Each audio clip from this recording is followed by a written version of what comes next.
Bincang-bincang seru di Origami, obrolan ringan bersama Kamaki. Shalom semua, ketemu lagi nih bareng kita para pengurus kurma yang kece-kece abis nih. Jadi kita di sini mau ngapain sih? Kita di sini nggak mungkin kan blongok-blongok. Jadi kita di sini mau bincang-bincang nih. Mau bincang tentang apa? Kita mau bincang tentang musik liturgi. Tapi sebelum kita capcus bincang-bincang, ada baiknya kita kenalan dulu nih. Soalnya ada pepatah yang bilang nih, nggak kenal maka nggak sayang. Supaya kita bisa sayang-sayangan, kita harus kenalan. Jadi kita kenalan dulu, dimulai dari aku, nama aku Pani Benedikta, dan semua rekan-rekan aku.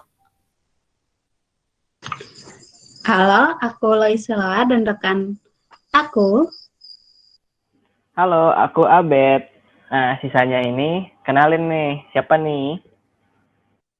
Hai, aku Eva.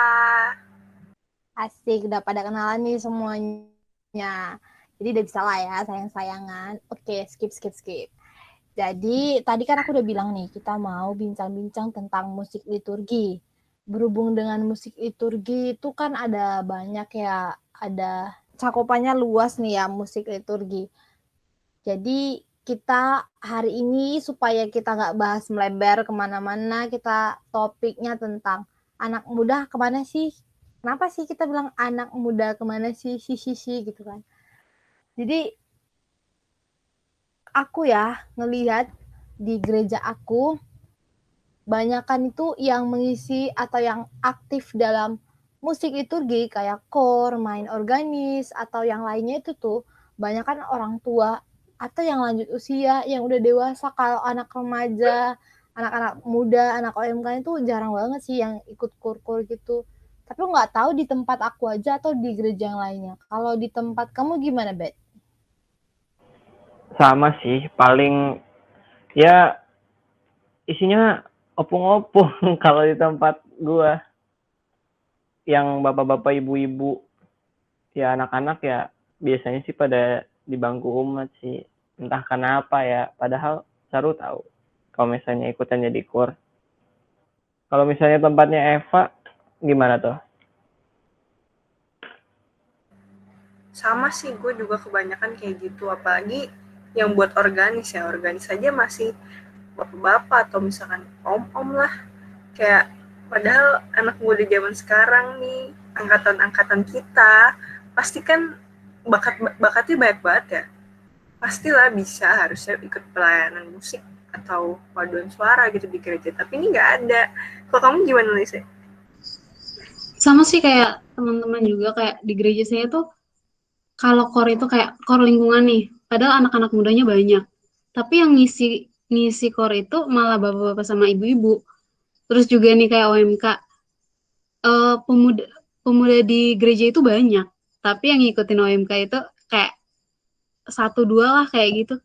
Padahal sayang banget sih sebenarnya kalau anak muda nggak ikut berpartisipasi. Bener banget sih. Apa ya? Mungkin mereka nggak ngerti gitu kali ya fungsi musik liturgi itu sebenarnya apa. Kalian ngerti juga nggak sih kayak menurut kalian tuh apa sih fungsi dari musik liturgi itu? Kalau menurut gue ya kayak kalau misalkan ikut misa terus sambil ikut nyanyi sambil dengerin lagu-lagunya itu kayak lebih damai lah, lebih keheningan di ekaristi tuh lebih dapat gitu loh. Kalau di kalian tuh kayak kerasa gitu juga nggak sih? Sampai ke dalam jiwa ya. Nah, bener banget. Tapi emang bener kan? Kayak kalau kita ikut nyanyi tuh feel-nya tuh lebih dapet. Dan ada Iya, yang pernah sampai bilang juga, batin tuh ikutan tergugah gitu loh nah, rasanya. bener banget. Ada yang pernah bilang juga kalau nyanyi di gereja ya sama aja kita berdoa juga. Oh ya bener tuh, Bet. Padahal ya kalau musik liturgi tuh kita musik-musik gereja nih ya kita nyanyikan enak tuh kalau serius, beneran serius nih, syahdu gitu, tenang nih hati jiwa. Tapi kira-kira kenapa ya kok minat-minat gitu anak muda sekarang pada kurang gitu partisipasinya dalam musik menggereja gitu. Kira-kira kenapa ya, Bet ya? Nah, untuk menjawab pertanyaan lo nih Pun, gue waktu itu sempat nanya juga sama adalah seminaris ya, panggilnya abang lah ya. Nah, sama si abang ini tuh dibilang kalau misalnya kondisi sekarang ya emang udah kelihatan banget tuh misalnya kaum muda itu kurang berminat di pelayanan di gereja gitu. Misalnya kor atau musik. Ini tuh kelihatan banget kalau misalnya kita ke gereja nih. Apalagi tadi kan kalian udah pada bilang kan ya, kalau misalnya isinya tuh om-om, bapak-bapak, ibu-ibu, opung-opung yang isinya ngisi si kor itu. Terus apalagi organis nih. Coba gue mau nanya deh ke kalian. Kalau misalnya organis, ada nggak organis muda di gereja kalian? Atau enggak, ada nggak sih di gereja kalian itu yang ngadain kursus gitu atau pelatihan buat organis? Jarang sih kalau di gereja gue ya, yang anak muda jadi organis. Kebanyakan ya bapak-bapak atau mbak-mbak yang udah nikah lah, atau om itu. Dan nggak ada juga pelajaran buat organis tuh nggak ada. Noh kan buat ngadain pembelajarannya aja masih kurang kan. Kalau di tempatnya Puni atau Loise gimana tuh? Kalau di tempat saya ya, kalau kayak pelatihan tuh ada yang ngadain. Cuma kayak yang minat itu malah bukan anak-anak muda, malah justru orang-orang tua yang berminat. Jadi kayak padahal tujuannya ngadain pelatihan itu untuk anak-anak muda, tapi anak mudanya nggak mau. Jadi kayak lebih ke orang-orang tua jadinya. Sayang banget sih. Nah, sayang banget kan ya. Emang kalau keterlibatan kaum muda tuh makin lama, makin kesini tuh makin kurang gitu loh. Padahal kita tuh kalau gue dimasukin dikasih juga tuh kutipan sama abang ini kan, sama dia. Kalau misalnya ada artikel Kristus Vivid artikel ke-64. Itu katanya tuh kaum muda tuh bukan sekedar masa depan gereja. Tapi masa kininya gereja itu yang megang kaum muda. Nah, makanya kalau misalnya untuk dorong lagi kaum-kaum muda untuk aktif terlibat di dalam gereja itu benar-benar penting banget gitu loh. Di pendapat gua ya buat bikin kaum muda itu aktif tuh benar-benar urgent lah. Benar tuh, Bet.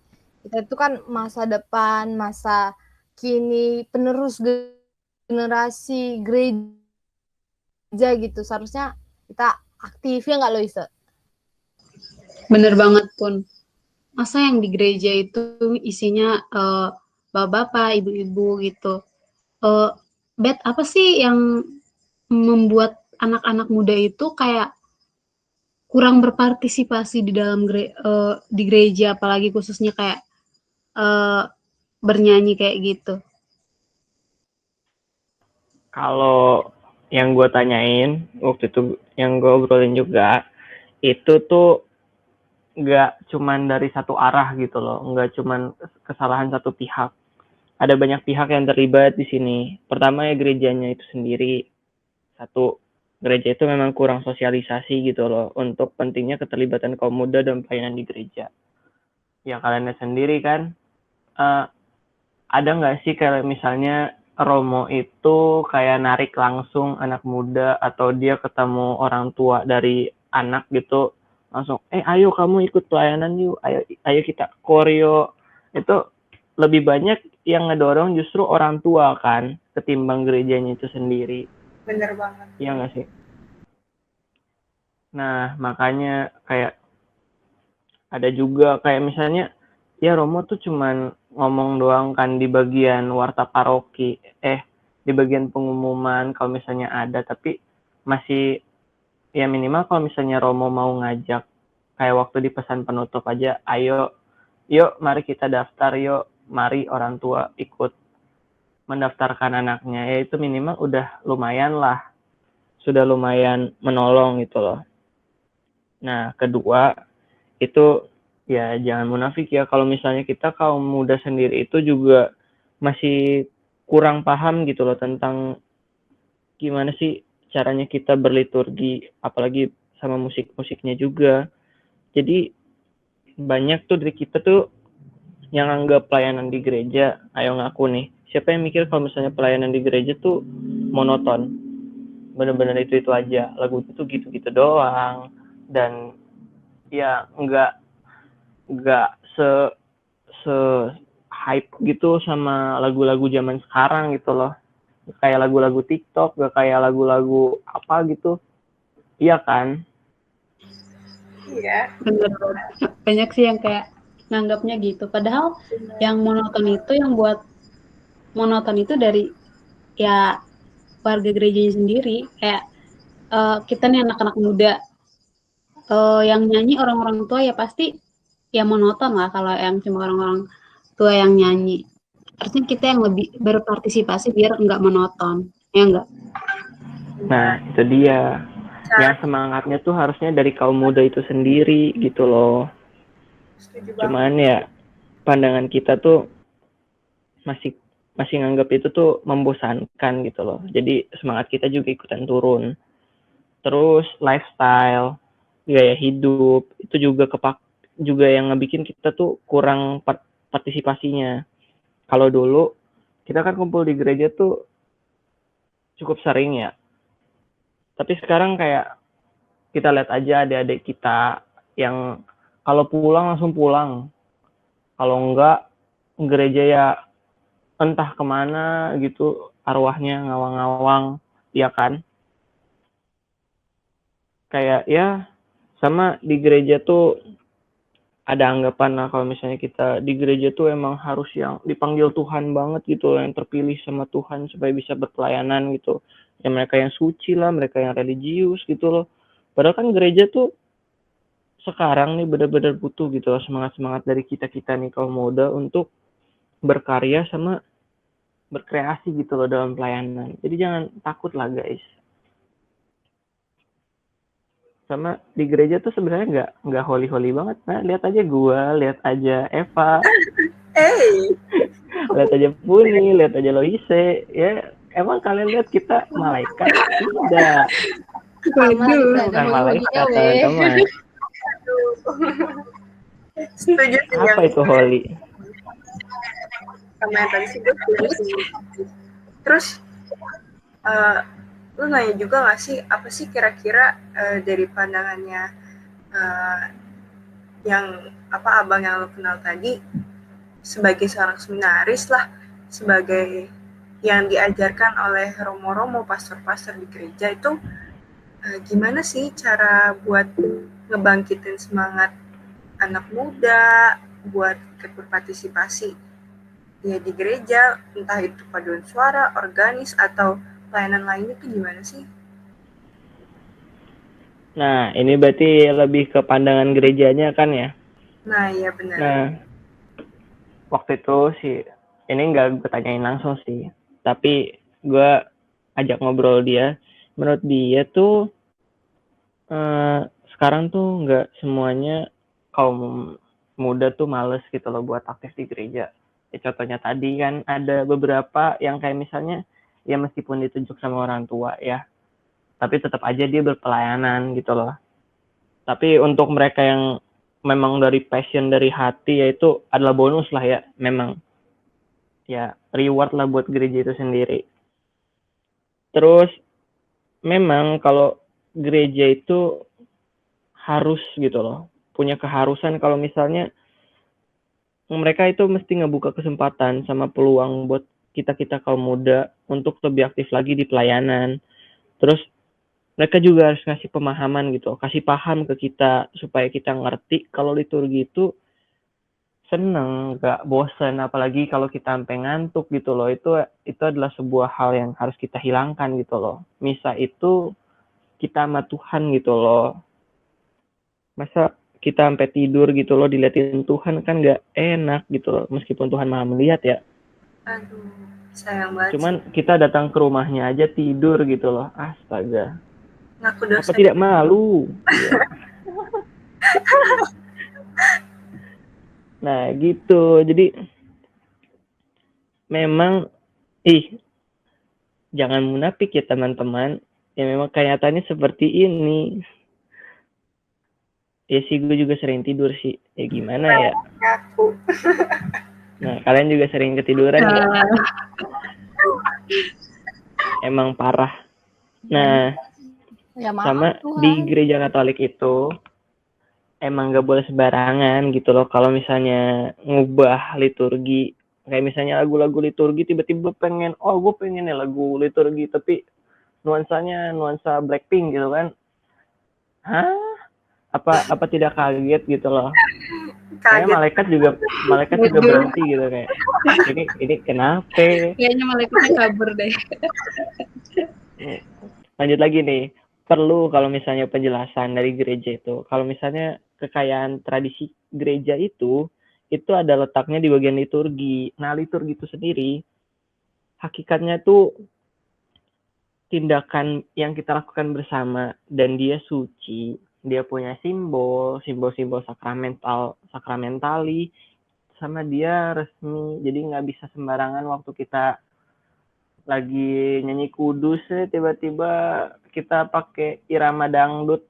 Nah kan udahlah, dosa. Nah, terus berkaitan sama musik liturgi itu, musik ya, termasuk nyanyian, itu salah satu unsur tradisinya gereja. Itu yang bikin gereja itu jadi kaya. Nah, musik itu jadi bagian liturgi yang gunanya buat ngehidupin liturgi itu sendiri supaya dia nggak isinya doa. Bener-bener kayak nggak ada nada, kayak bla bla bla bla, itu bener-bener ngantuk lah. Nah, Santo Agustinus itu juga gue dikasih kutipannya sama Santo Agustinus kan. Dibilang kalau Santo Agustinus itu ya kayak yang Eva bilang tadi, doa itu bisa 2 kali lipat powernya bertambah-tambah gitu loh, damage-nya gitu. Damage dari doanya itu kalau dijadiin nyanyi, kalau dijadiin lagu, dan kalau kita nyanyinya sepenuh hati. Karena apalagi nyanyi kan, nyanyi itu kayak kita isinya doa, isi mohon, sama kita nyenengin Tuhan gitu loh dengan suara kita. Ya seenggaknya suara kita dari hati gitu loh, meskipun suara kita kadang-kadang ya begitu juga. Nah, habis itu jadi nyanyian atau lagu tuh harus liturgis gitu. Maksudnya liturgis tuh berdasarkan kitab suci, punya referensi sama kitab suci atau dalam bentuk suatu doa. Nah, tiap lagu liturgi itu tujuannya sebagai doa ya. Jadi dia tuh punya makna, bukan cuma jadi pengisi, bukan filler misa gitu, fillernya ekaristi, enggak, dia bukan. Dia itu isinya makna, dan dia itu liturgi itu adalah seni. Jadi seni kan kaitannya tuh sama keindahan, semua yang indah, semua yang estetik gitu kan. Itu maksudnya tuh biar misa itu ngebawa kita ke yang maha indah gitu loh, ke Tuhan itu sendiri. Waduh. Gila, keren banget. Seperti penceramah. Berat. Jadi tuh waktu itu ya gue nanya juga kan. Ya dibilang sih kalau misalnya prinsipnya harus tetap kita lihat dulu lagu itu bentukannya kayak gimana, apa dia doa atau kutipan kitab suci. Nah, meskipun dia memengaruhi hal-hal tersebut, kadang nada juga perlu disesuaikan. Jangan kan kayak tadi kalau kita pasang lagu kudus tapi pakai nadanya irama dangdut, kan berdendang kita jadinya, tidak berdoa. Jangan dangdut juga. Ya makanya memang sih, tapi efek sampingnya kan jadi kayak kita jadi meskipun kita nggak bisa have fun gitu sama lagunya, kesannya jadi monoton, tapi nggak juga sih sebenarnya. Masih banyak kok yang bikin lagu itu jadi bagus, kayak misalnya gubahannya almarhum itu Putut yang buat lagu Istana Cintamu. Itu kan megah banget kan menurut gue ya. Itu suka banget sih gue sama lagunya. Benar-benar ngena dan dia megah gitu loh, keren. Habis itu ya Bet ya. Ya dari aku kemarin contoh tuh ada ikut seminari musik liturgi gitu kan Bet ya. Ada tuh yang tahu gak sih yang si abang tuh main piano yang kayak suaranya tuh yang megah gitu. Sebenarnya ya kayak sebenarnya karena misalnya dia bawainnya sepenuh hati megah, itu kayak ngalir gitu nggak sih ke semuanya, jadi kayak kita nyanyinya itu enak gitu, jadi kayak nyanyinya kayak kebawa perasaan gitu loh. Nah iya, sama nyanyinya juga mesti pakai hati lah juga ikutan supaya bisa ya dari hati ke hati gitu loh lagunya jadinya. Iya, kerasa sama pendengarnya juga, sama apalagi sama yang di atas gitu loh. Nah, jadi kalau misalnya kita lihat-lihat nih, seperti contohnya Almarhum, itu ada lagu-lagu yang memang menarik sama menggugah semangat muda kita. Apalagi kayak misalnya lagu Paskah, lagu Natal, lagu Misa anak-anak deh, biar anak-anak datang kepadaku. Pasti kalian juga ikutan nyanyi kan? Karena emang lagunya menyenangkan. Gitu deh. Gimana kalau kalian? Kalau lagu anak-anak pasti langsung ikut nyanyi sih. Kayak spontan gitu kan. Nah, kalau nggak nyanyi-nyanyi, pasti kalau misalnya ada adik sepupu gitu kan langsung, ayo dek nyanyi dek. Kita nyanyiin di mereka. Padahal alibi doang, padahal kita doang yang mau nyanyi. Iya nggak sih?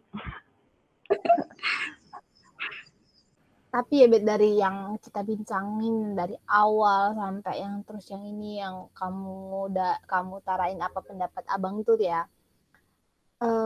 Sebenarnya ini terlepas dari yang membosankan apa segala macam, ada pendapat ini enak kok musik liturgi ini. Dimulai dari kalau memang mau bergerak atau apa dimulai dari diri kita sendiri nggak sih? Ya nggak sih Bet? Benar banget. Ya jangan nunggu orang deh buat nunjuk-nunjuk kita. Kalau bukan sekarang ya kapan lagi, kalau bukan kita ya siapa lagi, kan udah sering dengar kayak gitu kan. Ya mulailah, ayolah guys, kita tuh kalau misalnya kalian merasa sesuatu itu kurang ya terlibat gitu loh, jangan cuman komen ya. Iya, Iya. betul. Enggak lagi Pak. Sering Tapi kalau ini kayak Iya, lucu lagi banget. banget. Terus selain kita bergerak dari dirinya sendiri, kita ajak lagi orang lain, ya nggak sih? Kita kayak ajak yang lainnya supaya ntar nanti kan kok dilihat tuh yang lainnya, ih gila rame-rame buat musik ini gini-gini kan, secara naluriah atau apa pasti yang lainnya pengen ikut juga gitu loh. Nah iya, sama satu Ajak lagi 1, nih, 2, 3 temen. kadang di gereja kan suka kayak kalian rasa tuh bukan circle kalian gitu loh. Iya, jangan kayak gitu, kalian harusnya buat circle juga, bukan buat circle sih, karena yang punya circle itu Tuhan kalau di gereja guys, Bener banget. bukan circle manusia yang di gereja itu. Kita tuh nyanyi tuh buat Tuhan, pelayanan buat Tuhan, bertobatlah dan percayalah pada Injil, haleluya, amin. Gitu Amin. guys. Amin. Tapi lagi ya Bet ya, kalau memang yang circle atau segan sama apa, udah ngajak aja SKSD, mana tahu ya kan, dari ajak-ajak deket, ajak main, ajak ikut musik-musik liturgi, nanti ajak ke altar Tuhan ya kan, asik gitu. Waduh. Berat. Siapa tahu gitu. Ya siapa tahu aja dari Instagram story jadi liturgi. Pokoknya ya udahlah, mana tahu gitu, sekali mendayung 2-3 pulau terlampaui, buat yang jomblo dapat gitu kan semakin erat nanti kita sering ketemu, ada gitu timbul gitu ya kan, langsung dapat anak Tuhan ya Pon. Iya, kalau mau deketin ciptaannya, deketin penciptanya guys. iya. Mantap Gitu banget. sih. Pokoknya intinya kita mulai lah ya kan Bet ya, dari diri kita, ya nggak sih Loisa, ya nggak sih Pak, harus kita mulai gitu ya kan. Bener. Gimana pun kita ini masa depan, masa kini, generasi penerus gereja gitu. Ya move bergerak, jangan terbahan mulu, ajak yang lainnya, SKSD aja nggak penting itu semuanya. Intinya ini sih guys, bertobatlah dan percayalah pada Injil. Udah. Baik. Amin. Nggak kerasa nih kalau ya obrolan kita tadi panjang banget ya. Udah Iya, dikasih pesan-pesannya juga tadi sama Kak Puni, Kak Loise, Kak Eva, sama aku sendiri. Nah, jangan lupa tanam itu ke dalam hati, guys. Jadi jangan sambil lalu. Ini buat masa depan kita sendiri juga, sama buat akhir zaman. Nah, jadi misalnya yang tadi dibilang kan, kita ngomong-ngomong doang kan ini masa tentang musik-musik liturgi kitanya kagak nyanyi. Nah, dari Kurma sendiri kita juga udah nyiapin lagu kok. Nih, dengerin ya. Ayo dengerin nih. Pertama dari Kak Puni dulu. Ayo Kak Puni. ini lagu ini anak Kurma sendiri nih yang nyiptain nadanya. Persembahan buat kita semua nih. Karena kita pokoknya harus gerak dah, move. Oh iya, Langsung capcus nih nyanyi. Obrolan ringan. Bersama Kemaki. ngobrol ringan. Di origami. Yeay! Terima kasih banyak. Cakep. Thank you semua. Afe. Afe. Jangan lupa di See you next time ya nanti di podcast selanjutnya Origami.